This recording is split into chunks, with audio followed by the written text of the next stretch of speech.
Divorce papers have been properly filed. As for the property division, I'll be taking the house.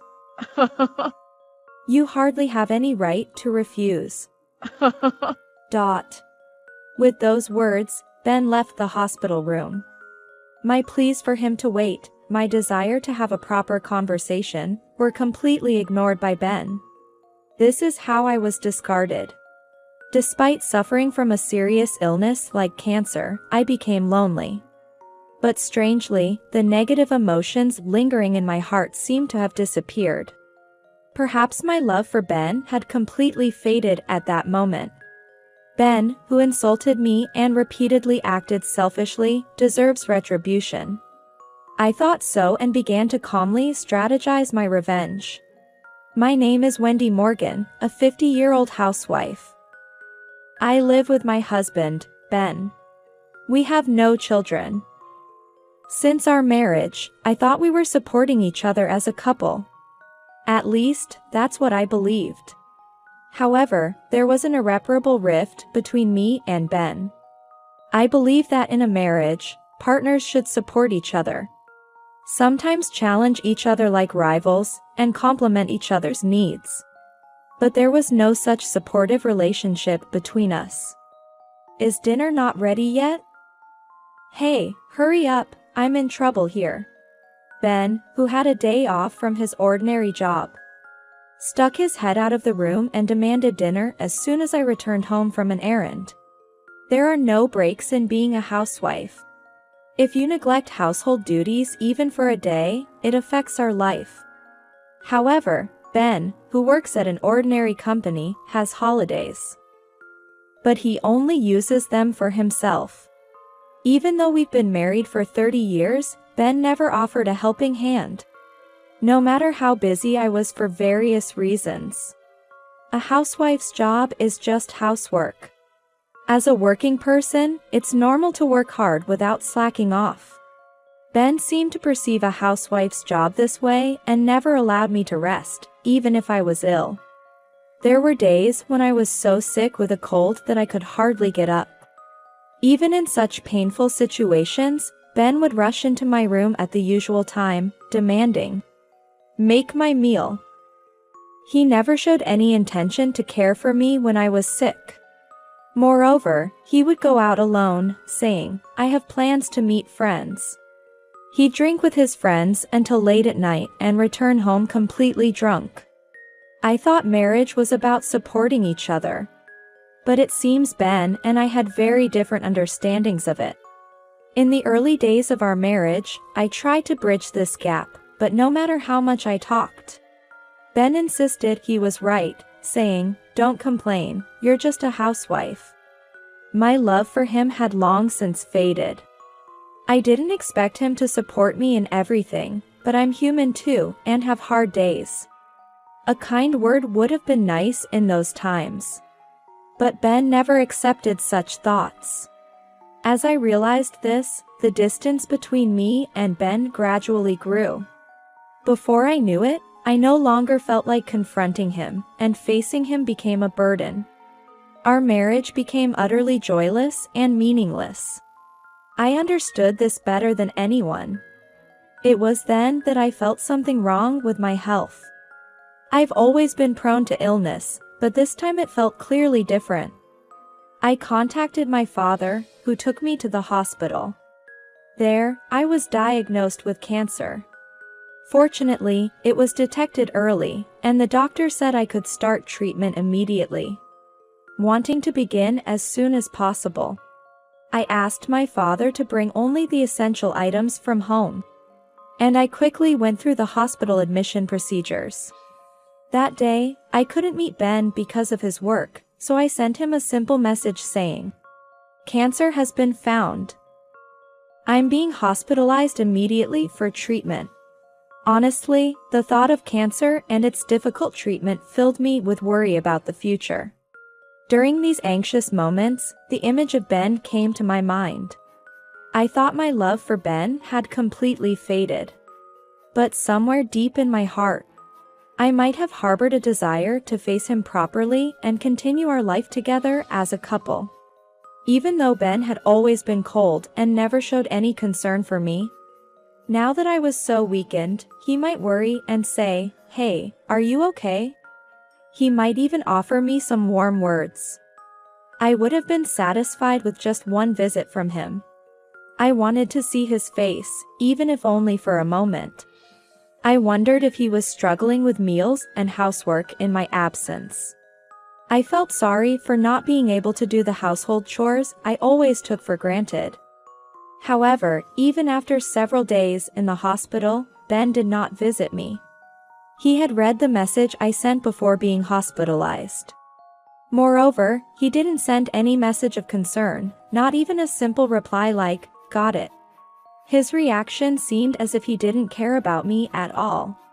Despite suffering from a serious illness like cancer and being so weakened, Ben did not show any concern for me. This harsh reality shook me deeply and caused immense pain. I thought I understood enough. It was foolish of me to have expectations.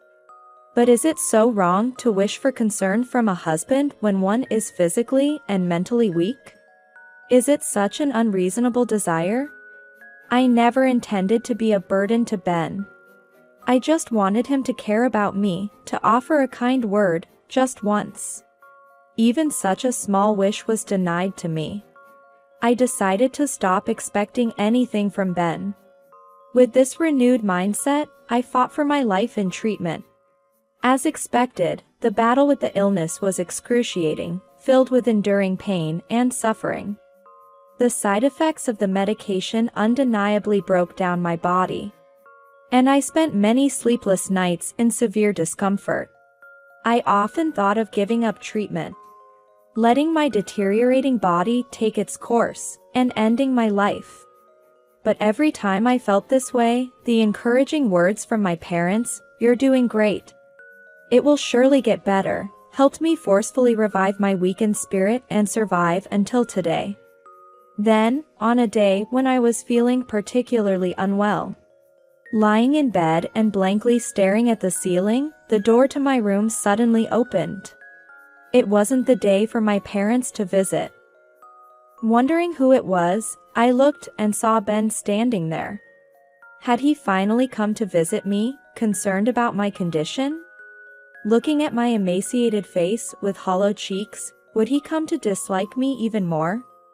A whirlwind of emotions left me speechless.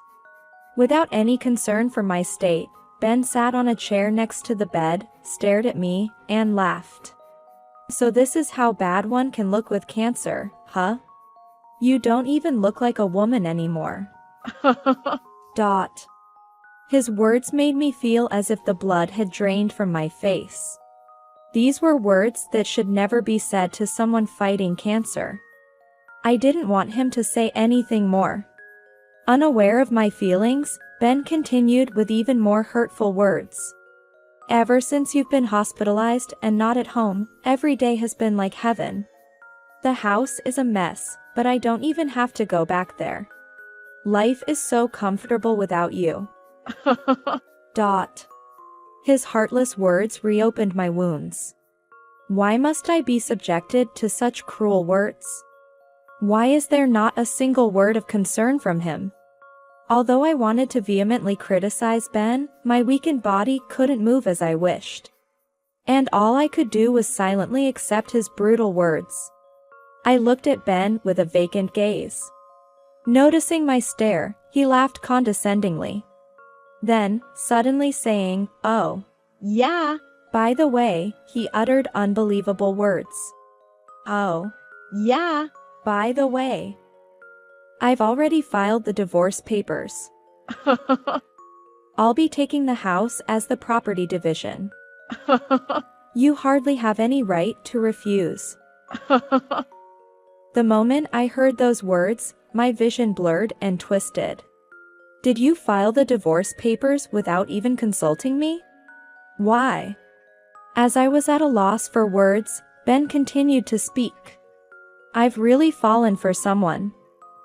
She's 20 years younger, but I'm serious about her. I plan to be with her, so you're in the way." So, he was having an affair? That thought raced through my mind. However, Ben, having said what he wanted to, began preparing to leave. Wait a minute. Even as I said that, Ben paid no attention. There was clearly no love left for me in his heart.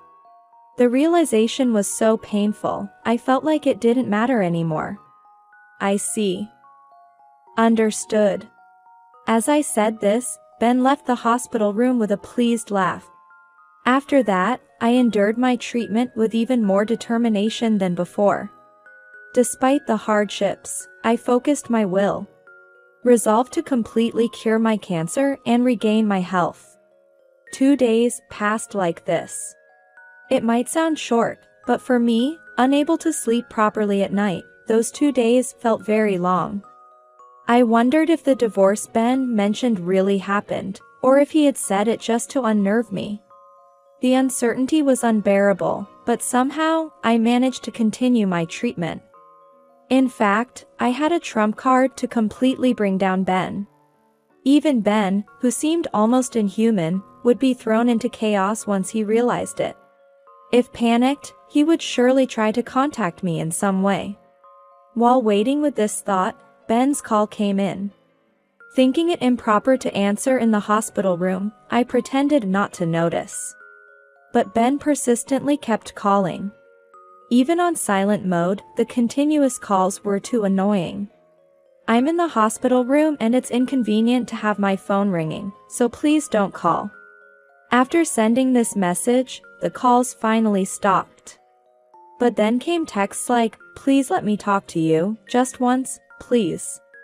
I was wrong about everything. I'll apologize properly." Apparently, he had resorted to messaging since I wasn't answering his calls. All his words seemed like self-defense. Probably, Ben realized why I accepted the divorce so easily. "Can I come over there now?" Faced with my silence, Ben seemed to have reached his limit and sent that message. Honestly, facing Ben now, amidst my grueling battle with illness, felt like nothing but pain. But if I refused, he'd probably keep calling, so I replied, "Do as you like." My revenge was about to begin. Ben, who had unjustly treated me for so long and divorced without consent, deserved a severe punishment that would make him despise his life. I was inwardly looking forward to bringing him down to the depths of despair. "Hey! What the hell is this all about?" Ben entered the room with such a shout. His tone suggested he was definitely in a state of panic, mentally cornered. To an outsider, it might seem like he's overreacting, but it was natural for Ben to be this agitated. After all, I had been hiding an incredibly important secret for a critical moment. "I had no idea that you had assets worth $10 million. Why didn't you tell me how much you had?" As he spoke, Ben placed my passbook on the desk.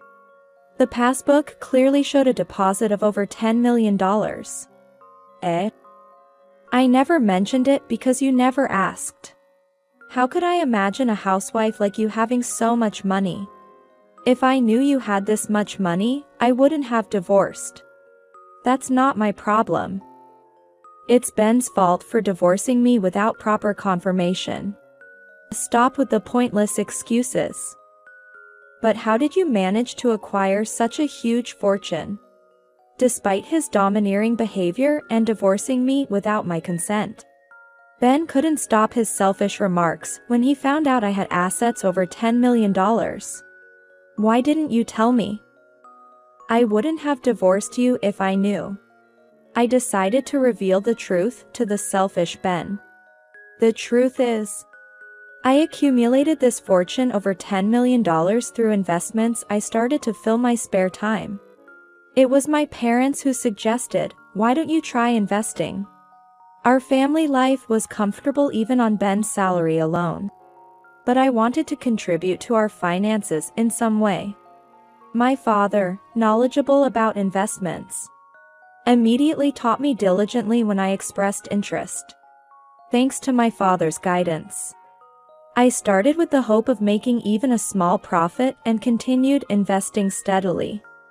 I made my first investment 5 years ago. Since then, I rapidly improved and became capable of earning significant amounts of money through investments. Even my father was astonished, saying, "I never expected you to grow this much." The profits I generated over these 5 years are the $10 million recorded in the passbook Ben brought. Actually, I was planning to tell you when the timing was right. But then I got cancer. You divorced me without listening to anything I had to say. I never intended to keep this wealth a secret forever. Once I overcame my battle with cancer and could return to my normal life, I planned to tell Ben about this $10 million. I intended to share it with him so we could continue our life as a couple and use it when necessary. However, Ben selfishly concluded to divorce before I could share this. Now that we're strangers, it's strange to share it with him. Given this outcome, the entire $10 million probably belongs to me now.